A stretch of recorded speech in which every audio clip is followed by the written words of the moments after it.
Long before money was invented, people were quite happy making, doing and growing things for one another. In small communities, they could largely remember the payments and receipts of what was exchanged. Keeping tabs or tallies of these exchanges helped with the key requirement, which was to record who'd been paid and who was still owed. But as communities grew, so the exchanges became more and more numerous. And as people created things for the common good and rulers began to impose taxes, so the accounting was increasingly hard to keep track of.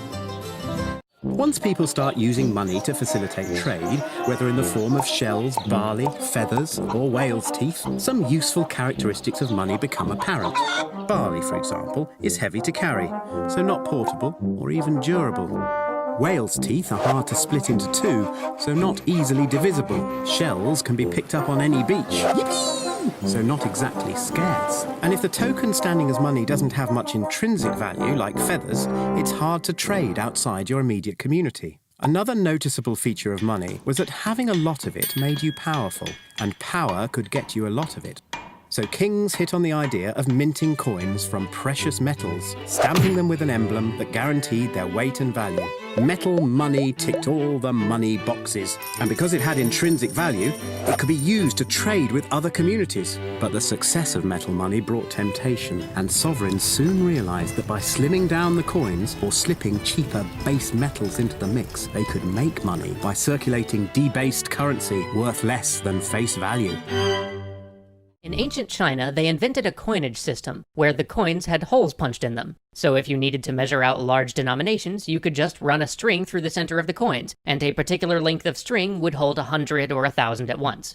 But over time, the economy evolved, transactions got bigger, and merchants found themselves needing tens or hundreds of thousands of coins to complete transactions. And of course, a strand of 1,000 of these weighed about 10 pounds already, so it became a real pain in the neck to transport them. So the government started saying, how about we pay you pieces of paper that have the amount of coins we owe you written on them, and you can come pick up your coins at the capital whenever you want your money. And since the government bought a lot of things, these paper slips started being circulated everywhere.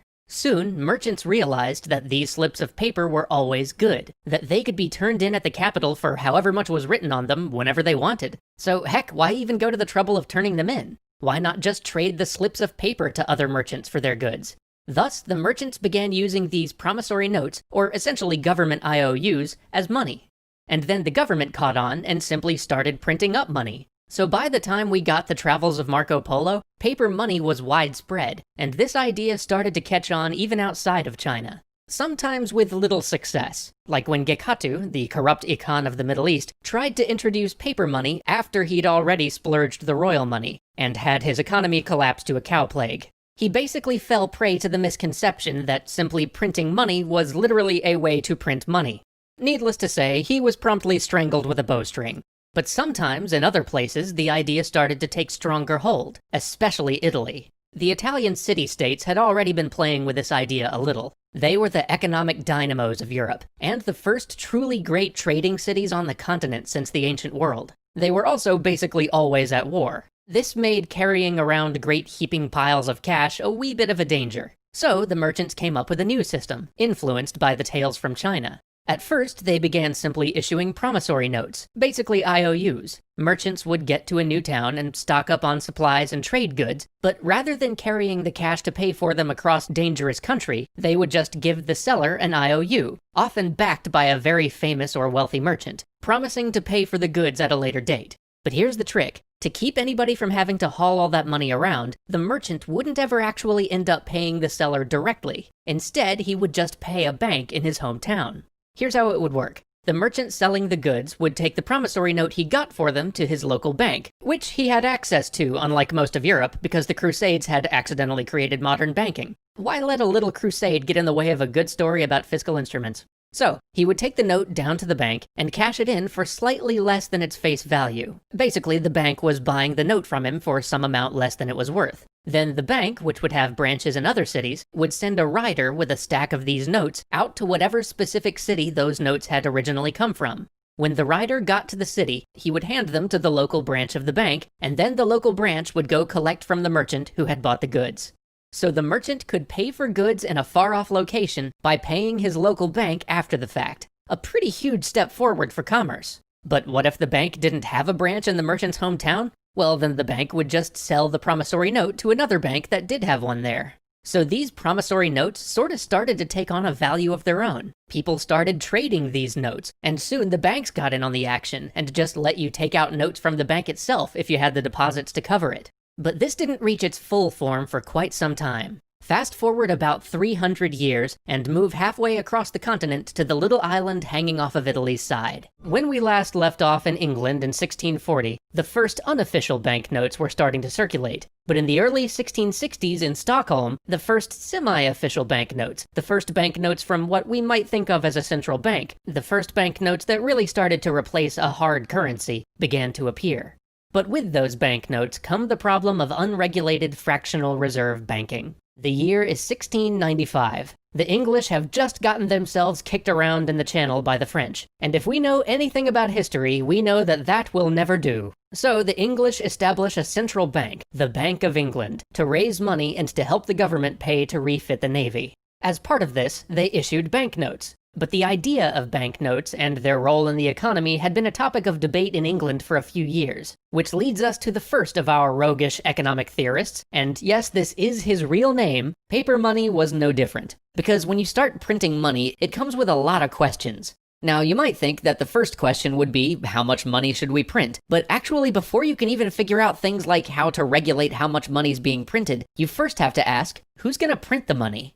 Now today, this might seem like a bizarre question, as we're all used to there being some central authority in each country or currency block issuing one currency that everybody accepts at face value. But you have to remember that paper money didn't enter the world as part of some top-down system. Instead, it basically started with a bunch of bankers realizing that they could give people receipts for gold and silver instead of actually giving customers their gold and silver back. Which means that one by one, every bank basically started printing their own banknotes. And that is a mess to deal with. I mean, if you've ever had to go overseas and deal with exchanging money, you've gotten just a tiny fraction of an idea of what a hassle this would have been. But it gets worse. Imagine having a few hundred different banks issuing notes in your own country. So let's talk about the story of the Bank of England, because it was really the first institution that we would call a central bank, and many early central banks share a similar tale. The year is 1694. The government desperately needs a way to service its debts. The 17th and the 18th centuries would be times of unbelievably costly wars. For the first time, troops had to be deployed and supplied across the globe. Navies had to be maintained in every ocean. Powder and shells were expended on an unprecedented scale. This drove most major nations of Europe to the brink of financial collapse. To some, the answer was clear: establish a bank to service the national debt. So, after much debate, the Bank of England came to be. This is a powerful thing, because having the government do all of its banking with your bank makes your bank pretty secure, and means that that bank's gonna need to have branches, or at least banks that they work closely with all over the place. And because of this security, people started to value Bank of England banknotes over most of the other ones out there. At times, people would even pay a premium for them, offering 1.1 or 1.2 pounds per 1 pound note, simply because they were reliable and universally accepted. But the Bank of England note really wouldn't become the official banknote of the country until 1844, the middle of the 19th century. With the Bank Charter Act of 1844, no new bank would be granted the right to print banknotes, and every time a bank was bought, it would have to remove its notes from circulation, meaning that eventually the Bank of England banknote would be the only paper money in the land. But even with this system, it wasn't until 1921, less than 100 years ago, that the last non-Bank of England bank in the country stopped printing their own banknotes. And in Scotland and Ireland, there are still to this day a few banks that retain their ancient right to print pound sterling notes. So this system of having one unified currency that we think of as being money, we take it for granted now, but it really isn't that old. In fact, in the United States, non-Federal Reserve banknotes were being issued as late as 1935. But even with this issue resolved, the lack of a centralized currency wasn't the only problem we were going to have to figure out with these new banknotes. There was also the problem of bank runs. With the invention of the banknote, modern fractional reserve banking really came into its own. Fractional reserve banking is where the bank lends out more than it can actually pay for with the money it has on hand, based on the idea that not everybody's going to try to collect at once. So, for example, let's say that you deposit $100 in gold at your bank, and the bank is required to keep a 10% fractional reserve.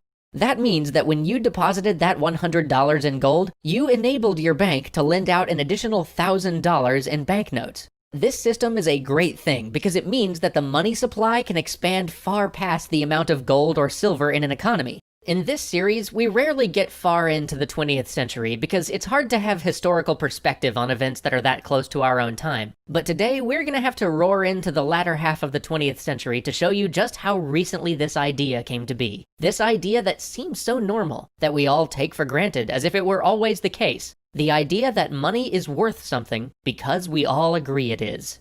The gold standard is basically the idea that your paper money is backed in gold. That at any time, you could take your paper bills somewhere and redeem them for a specified amount of gold. Now, I hear a lot of you say, why would you ever do that? Doesn't putting a currency on the gold standard just mean that we're back to the problem we were trying to solve in the first place? By tying money to gold, aren't we once again limiting the money supply?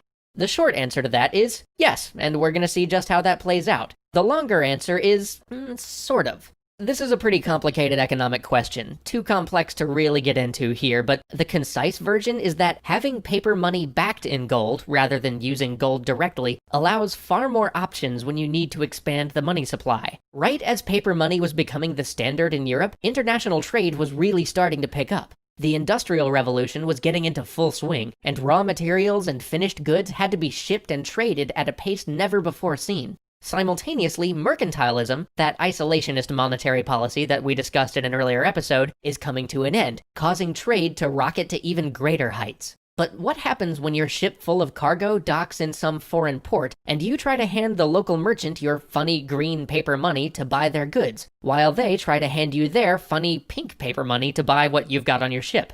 Well, you both just sit there scratching your heads for a while. Back in the day, you would have just weighed whatever coins they were trying to give you and accept them for their weight in gold. But now they're handing you this piece of paper that you don't recognize and you have no idea how to value. I mean, can you even trade this specific piece of paper for anything when you get back home? But if both currencies are on the gold standard, problem solved. Just as an example, let's say that at any time, you could turn in $20 to get 1 ounce of gold. 1 ounce of gold is what your $20 are worth. Now, let's say you sail to England, where, for the sake of keeping things simple, the UK has set their gold standard so that an ounce of gold is worth 2 British pounds. This makes everything nice and simple. Since you're both operating on the gold standard, that means 1 British pound is the equivalent in value to 10 US dollars. Done and done, simple.